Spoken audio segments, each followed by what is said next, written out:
The Iranian regime is saying that the United States miscalculated in its war against the Islamic Republic of Iran because of bad intelligence.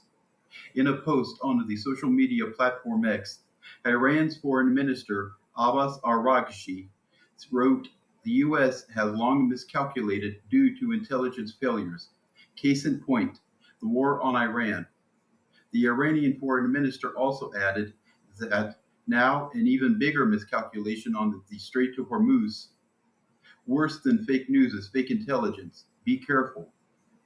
This comes as Iran is rejecting President Trump's assertion that the United States is in total control of the Strait of Hormuz. Yesterday, the Persian Gulf Strait Authority, which is the recently created Iranian government agency that oversees commercial traffic into the Strait of Hormuz, basically rejected Trump's claim that the United States was now in full control of the strategic waterway. In a social media post late Wednesday, the PGSA wrote, "Claims and repeated posts by U.S. officials that the Strait of Hormuz is no longer blocked do not change the reality. The Strait of Hormuz remains blocked and will not be reopened until Iran's conditions are accepted." President Trump had posted on Truth Social earlier that the USA has total control over the Strait of Hormuz. I think we will keep it. And also claimed that the Iranian government has no money and 300% inflation. 32 countries, including the United Kingdom, France, Canada, and Australia, have issued a joint statement condemning Iran's practice of executing people who engage in protest against the Islamic regime. The countries, along with the European Union's top diplomat, said in the statement that they condemn in the strongest terms the ongoing executions of protesters and use of the death penalty by the Islamic Republic of Iran. The use of capital punishment to silence dissent, intimidate communities, and punish individuals exercising their human rights can never be justified. The people of Iran must be free to exercise their rights to freedom of expression and peaceful assembly without fear, the countries added in the joint statement.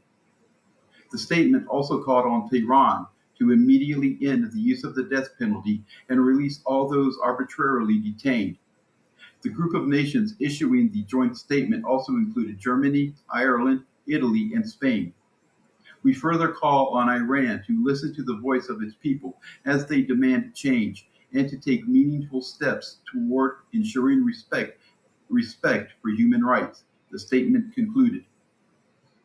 The United Nations estimates that at least 56 people have been executed by the regime in Tehran on national security charges, including at least 27 people executed in connection to the protests at the beginning of the year. On Wednesday, United States Defense Secretary Pete Hegseth said that the Colombian President Abelardo de la Espriella has requested United States cooperation in joint military operations in Colombia to fight narco-terrorism.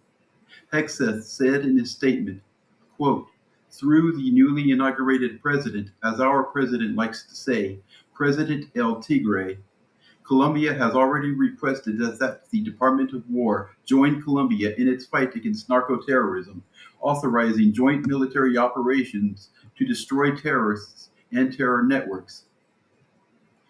Pentagon officials said on Wednesday that the United States military is on track to pull all U.S. military personnel out of Iraq by September 30th, which would mark the end of an American presence in the country, which began with the March 2003 U.S. invasion against Saddam Hussein and his Ba'athist regime. In 2024, Washington and Baghdad agreed to wind down the much smaller American military operations against ISIS in Iraq.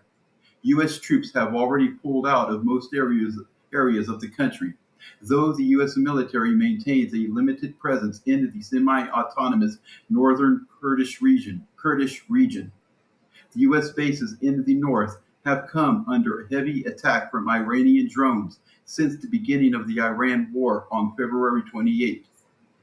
President Trump announced yesterday that White House Press Secretary Caroline Leavitt will be leaving her role at the White House at the end of the month. Leavitt, 28, who is 28, said in a statement on social media about her decision that the truth is, since returning to the White House after the birth of my daughter, I have felt in my heart that I cannot be the best mom my two young children deserve, while devoting the constant time, energy, and attention required of the White House press secretary. And that is why I have ultimately made the bittersweet decision to depart the White House and embark on a new chapter in my life. Now for this day in history. On August 13th, 1981, President Ronald Reagan signed the Economic Recovery Tax Act, a package of tax and budget reductions which some of his detractors labeled trickle-down economics or Reaganomics. The act, which was co-sponsored by Republican Representative Jack Kemp of New York and Republican Senator Bill Roth of Delaware, lowered the top marginal tax rate from 71% to 28%, which some conservative commentators say helped spur the 1980s economic boom. On August 13th, 1961, Soviet and East German soldiers began constructing the so-called Berlin Wall, creating a physical barrier dividing democratic West Berlin from the Soviet-controlled East Berlin.